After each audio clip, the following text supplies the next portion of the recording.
Minsan, wala naman tayong kailangan patunayan sa sarili natin kapag tayo ay pumasok sa pag-exercise or kapag matagal na tayong nag-exercise.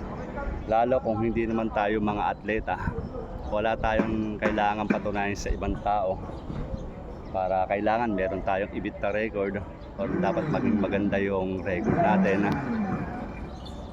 Yung bang makapag-exercise tayo sa araw-araw, makapag-jogging, walking, basketball, swimming, or kahit anong exercise pa man yan, is more on the record na rin yan.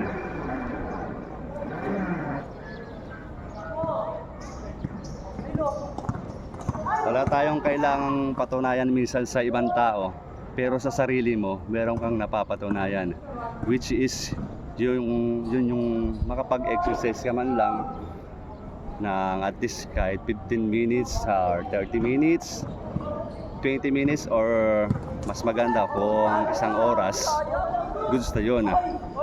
Wala kang napatunayan sa ibang tao, pero sa sarili mo, meron kang napatunayan na ibig sabihin, kaya mo palang gawin yung mga ganong bagay.